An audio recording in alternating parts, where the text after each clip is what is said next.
Hello and welcome to another episode of the Fresh Perspectives podcast. I'm your host, Rachel Lauren, and I'm so glad you're here with me today.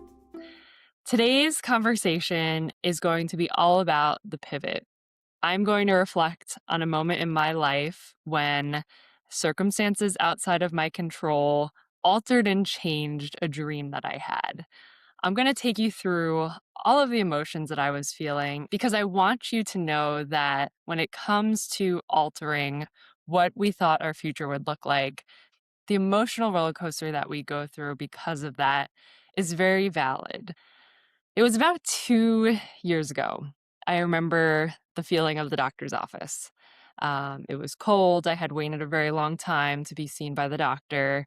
I remember how the paper on the table stuck to my legs. It was summer, it was hot. And I remember feeling a little bit anxious. I had had knee surgery 2 years previously, and I had just run my first half marathon. I felt super excited about running a half marathon, but in the weeks after, I started to develop further pain in my knee. This, of course, prompted me to make an appointment to see my knee surgeon and ask, what's going on and what does this mean for my future? Now, before I get into that appointment further, I want to tell you what running means to me. Running for me is a release. It's always been present in my life. I ran a little bit in high school. I was on the cross country team, and I was never the best at running. It was never a sport that I was setting out to compete in. To me, running proved to myself that I was capable of doing things that I didn't think were possible. I'd often go out on a run just to shake off the day, shake off the emotions, be one with nature, explore the city, feel the sunlight. So as you can see, running is a really important part of my life for many, many reasons. So when I was sitting in that doctor's office, told that a marathon probably wasn't in my future, I felt crushed. I had again just finished a half marathon. After that race ended, I was already thinking about all the things that I would do different and iterate on for my next half marathon. And I was thinking quietly to myself in the back of my head, wow, I bet I could do a full marathon. It was never something I said out loud or told anybody, but it was a secret dream that I had and something that I thought I would always accomplish. It was then that my doctor told me in that office that I basically had two choices. The first choice is I could run a marathon, but I would risk early arthritis onset and further deterioration of my knee. The second choice was I could choose to ease up on running. I didn't have to give it up fully, but I had to significantly decrease my mileage. This would be a longevity game. It meant that I can run for longer in my lifetime, but could not run such significant distance and impact every week. I left that doctor's office feeling crushed. As you might have guessed from listening to these episodes, I'm a very determined person. Once I've set my mind to doing something, I believe that I am more than capable of accomplishing it. To me, the scariest part is often saying that goal out loud and making it a reality. But once it's a reality, I know that I will get myself to that starting line and to that finish line. So being told from an external force that I would never do something, one, brought out my rebellious streak. What do you mean? What do you mean I can't do this? Let me prove you wrong. And that was the first feeling that I grappled with.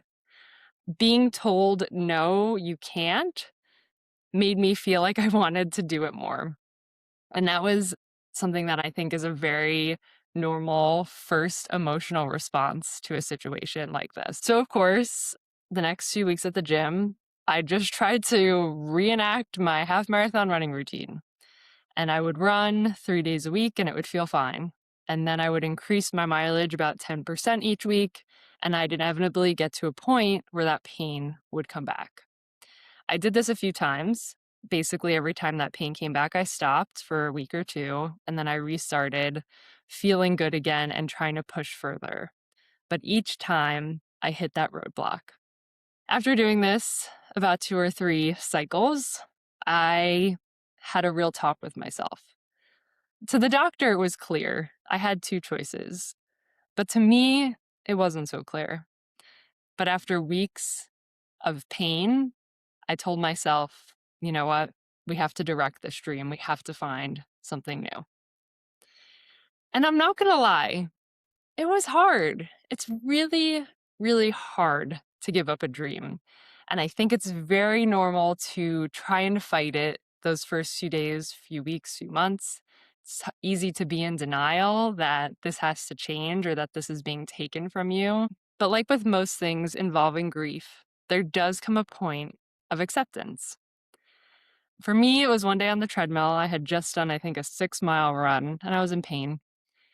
And I decided that I can be active and I want to be active for a really, really long time. I want to be 80 years old and be able to walk and move and travel. And I decided that that was now my goal. My goal wasn't to do all of these athletic challenges while I'm young. My goal became about longevity. And so I started out on a journey. I got really, really into strength training. I explored hypertrophy training for the first time, and I found that that filled the void of wanting to see iterative progress every week. So I did about 16 weeks of a Peloton program, and I saw visible changes in my body. I saw muscle, and it was super satisfying, and it scratched a little bit of the itch that running did. But there was another part of the running itch that wasn't being fulfilled, and that was community.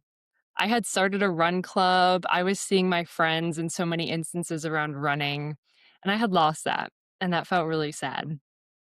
So I started trying out a spin class.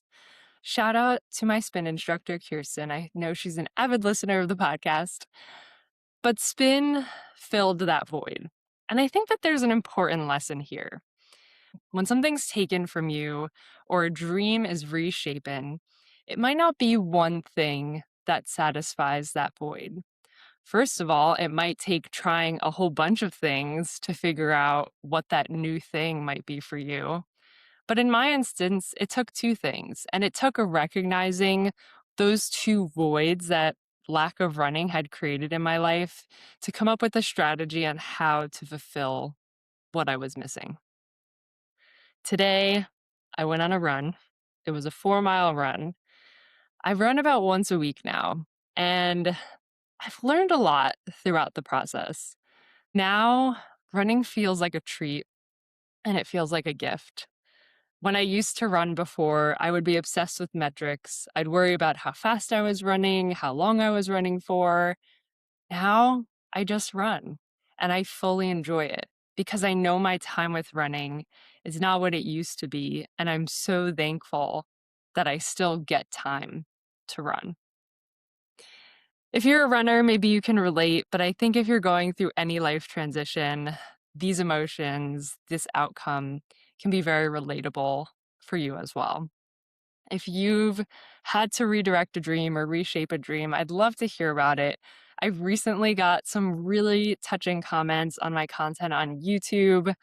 You can DM me on Instagram at Fresh Perspectives Pod. But truly, it's been such an honor to see this community grow. I love hearing from you. And I'm looking forward to the second half of the year on the Fresh Perspectives podcast and all the exciting guests that will be here and all the exciting journeys we'll go on together. This has been another episode of the Fresh Perspectives podcast. I'm your host, Rachel Lauren, and I can't wait to speak with you soon.